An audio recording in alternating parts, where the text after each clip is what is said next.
Good morning, guys. Saturday morning. Oh man, it is it's been snowing all morning. So of course we got like maybe a quarter inch on the ground. I don't know. It ain't even on the roads though. So that's good. It's pretty. I say that. But anyway, guys, let's get into it. Nothing really technical today, man. And this Baseheads on a Budget group on Facebook. I like to post in there a lot just because my videos get shared so much in that page.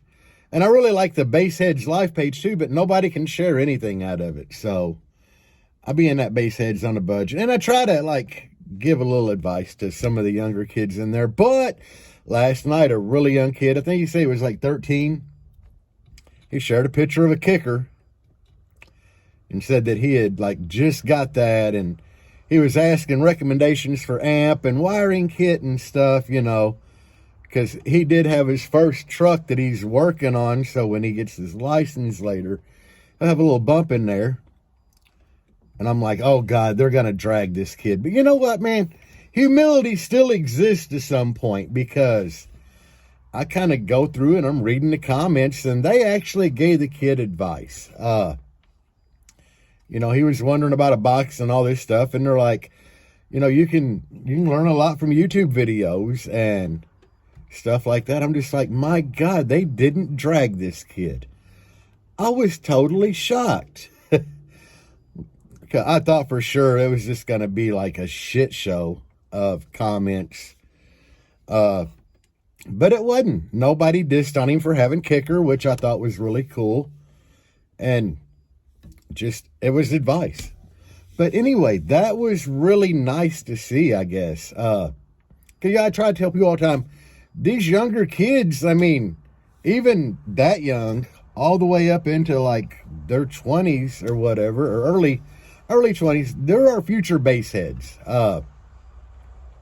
And I dig that. You kind of have to help them out to a point, and at least give them solid advice and don't bash them. He's 13, and if he had posted his kicker and they'd have been like, well, you bought a piece of crap, and bashed him, he at some point might just be like, this ain't the hobby for me. Even though I like bass, it's not my thing. So it was really good to see positivity for once on the internet. I think it's the first time ever, honestly, guys.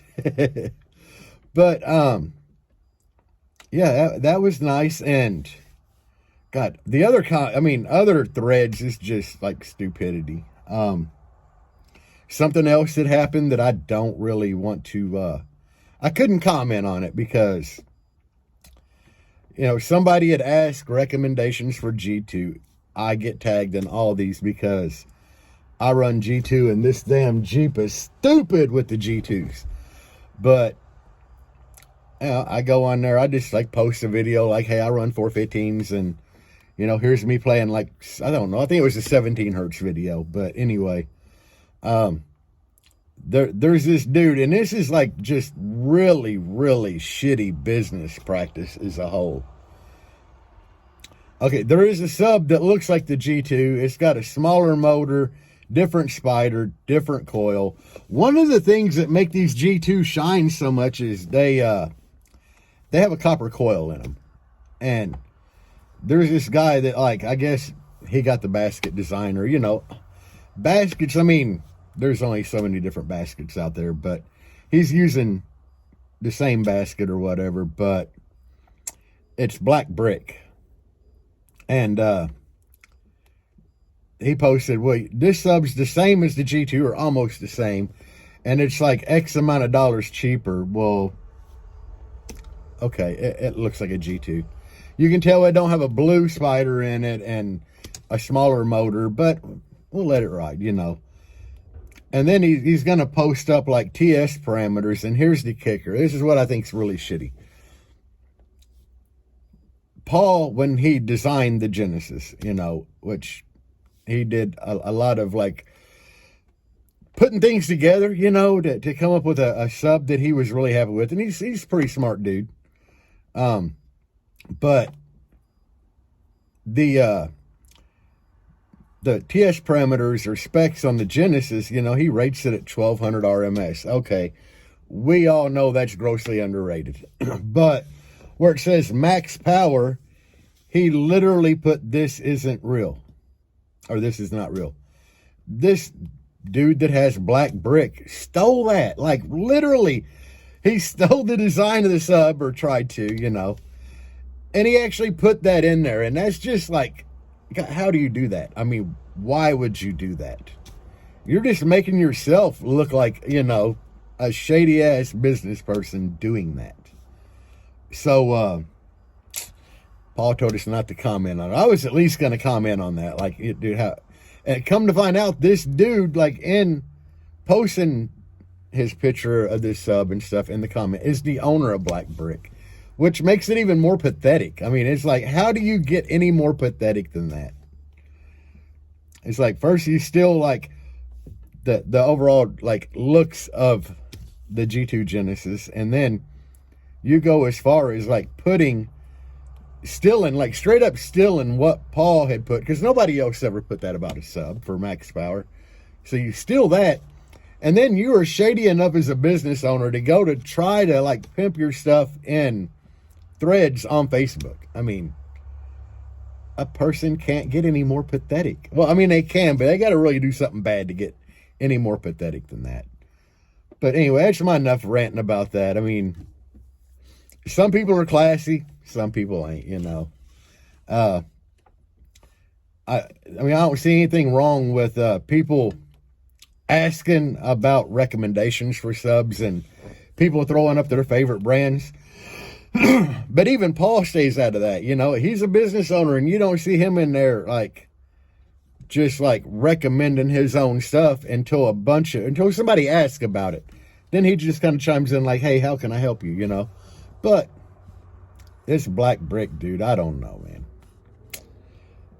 I kind of looked at his TS parameters when he's like, it's pretty much the same sub, and I don't quote me 100%, but I had checked the Motor Force. I did the numbers for the Motor Force on the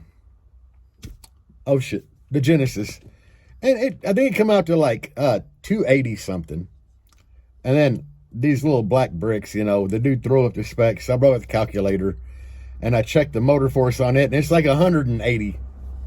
Yeah, same sub. No. Not even close. X-Max is different. There's a bunch of little things different. But if you're wondering how to calculate Motor Force, and dude, Jesus Madrid actually taught me this. Jesus Madrid, he owns Dead Game Audio, and he actually is the one that told me the formula for doing this. But to calculate Motor Force, you take BL times itself. So whatever the BL number is, it's like that number times that number again, and you divide it by RE, and that'll give you the number that is the Motor Force number. Thought I'd share that little bit of information, but really, guys, that's all I have this morning. Just people doing crappy things on the internet and people doing great things. And man, I actually felt good about that young kid that nobody drug him, because that happens so much. You know, I was actually, like I said, I was proud for a minute. It was kind of cool to see, you know, a bunch of people not being douchebags for once. But at the end of the day, I hope that continues, because these young dudes they are the future of our hobby, you know. And that's why if I'm at a show, and dude, I've had people offer me demos and some of the craziest stuff, and a lot of the systems wasn't great. Some of them was, but I saw how excited they were. I was excited with them. I'm like, yeah, dude, that shit's beating, you know. And then I've been in some systems that I'm like, oh my God, this is going to be terrible. And it's just like, they turn it on and I'm like, holy crap, that's really impressive, because it was. So, you know, if you're one of the guys that has a really big system on here, and I have followers of all caliber, you know, I don't know everything about this hobby. I kind of just, some things I touch the outer edges of, because that's all I know. I don't get super into the whole technical. And I've had people leave comments like, you know, you were kind of wrong on this. And I'm like, that's kind of why I only touch the outer edge. But Because I'm still learning as you guys are, you know. I mean, it's like the loading issue I had in the Blazer. You guys don't even understand how long and how much research I did and how many phone calls I made talking to other enclosure designers trying to narrow down this problem. And I had to learn about quarter wave and, you know, how the cabin of a vehicle being drastically different from this one to this one all affects everything. I had to learn all that and take that into consideration now. So I'm learning like you guys are. But if you have a big system and a young bass head wants a demo or wants to give you a demo, man, take it. Take the demo and be excited with them. That's the best advice I can give you this morning. Get the demo from that young bass head and act excited, because in your city, you might be the top dog. And you might be the one that young bass head's looking up to. You don't know. And doing, you know, kind of since I became popular on the internet, I never dreamed that I had so many young bass heads and older bass heads look up to me, you know.